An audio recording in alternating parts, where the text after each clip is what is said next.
আচ্ছা, তোর ওই জমিটার কি খবর? ঝামেলা কি মিটমাট হয়েছে? আর বলিস না, আমি কি পরিমাণ যে স্ট্রেসড। লিটারালি সবকিছু প্ল্যান মোতাবেক চলতেছিল, বাট কোত্থেকে হাম্মক এসে 100 কোটি টাকা বিড ধরে ফুল গেম চেঞ্জ করে দিছে। কি 100 কোটি? ইয়েস, 100 কোটি। আর সবচেয়ে আজব ব্যাপার কি জানিস, ওই লোকটাকে যদি তুই দেখিস না, তুই কোনোভাবেই এটা ভাববেও না যে সে এতটা রিচ হইতে পারে কিংবা তার এত ক্ষমতা থাকতে পারে। I was like what the hell man. শুন, তোর এই অদ্ভুত লোকের গল্প শেষ হলে এবার আমার কথাটা শুন। বল। আমার বাবা আমার জন্য নতুন একটা ড্রাইভার নিয়োগ করেছে, কিন্তু ওকে দেখলে না একদমই ড্রাইভার মনে হয় না। কেউ কেউ ওকে দেখলে সেলুট করে, আবার কেউ কেউ স্যার স্যার বলে ডাকে, কিন্তু ও এমন একটা ভাব করে যেন ভাজা মাছটা উল্টে খেতে জানে না। তাই নাকি?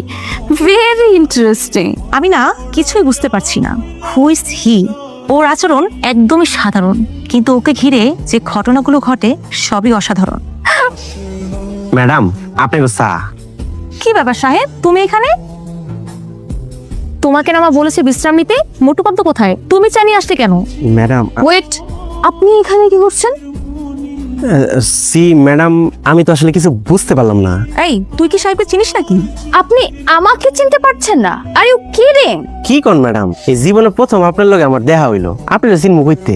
No no no, it's impossible. এটা হতেই পারে না। আরে কি হতে পারে না? তুই কাউকে চিনিস নাকি? ম্যাডাম, উনি আমারে চিনমু কেমনে? আমি যা কইতাছি সত্যি কইতাছি। ওনার লগে জীবনে আমার প্রথম দেখা হইলো, আমি ওনারে চিনমু কেমনে? ও কি আমাকে সত্যিই চিনতে পারছে না, নাকি চিনেও না চেনার ভান করছে?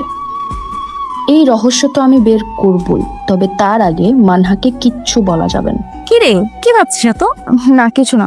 আচ্ছা দোস্ত, আজকে তাহলে আমি যাই। হ্যাঁ যাই মানে? এত তাড়াতাড়ি চলে যাবি? তুই তো মাত্রই আসলি। শোন, আগে একসাথে ডিনার করবি, তারপর না হয় বাড়িতে যাবি। দোস্ত, পরে একদিন ডিনার করবো। হ্যাঁ আচ্ছা ঠিক আছে, সাবধানে যাস, আর গিয়ে কিন্তু আমাকে কল করবি। মানুষের বাচ্চা ভুল করে একবার, আর গাদ্দারের বাচ্চা ভুল করে বারবার। বস বস, এই বলে আমি আর জীবন করবো না বস। এবার মতো বস বস। এই নাও তোমার চা। কি ব্যাপার, এত রাতে কি ভাবছো? শোনো, মানুষের বয়স যত বাড়ে ভাবনাও তত বাড়ে। তা ভাবনাটা কি ব্যবসা নিয়ে নাকি মানহাকে নিয়ে? আমি কিন্তু তোমার চেহারা দেখলেই বুঝতে পারি। মানহার মা, আমাদের মেয়েটা চোখের পলকে বড় হয়ে গেল, টেরে পেলাম না, তাই না? হ্যাঁ, এখন কিন্তু ওর ভবিষ্যৎ নিয়ে চিন্তা করাটা আমাদের দরকার। সেটাই ভাবছি। কি ভাবছো? ভাবছি ওর জন্য একটা ভালো ছেলে না, ওর জন্য দরকার একজন ভালো মানুষ, যে ওকে নিরাপদে রাখতে পারবে। তুমি কি কাউকে ভেবে রেখেছো? তুমি চুপ করে থাকলে আমি বুঝতে পারি যে তুমি মনে মনে কাউকে ঠিক করে রেখেছো। কেউ আছে কিনা জানি না, তবে আমি শুধু একটা বিষয় দেখেছি। কি?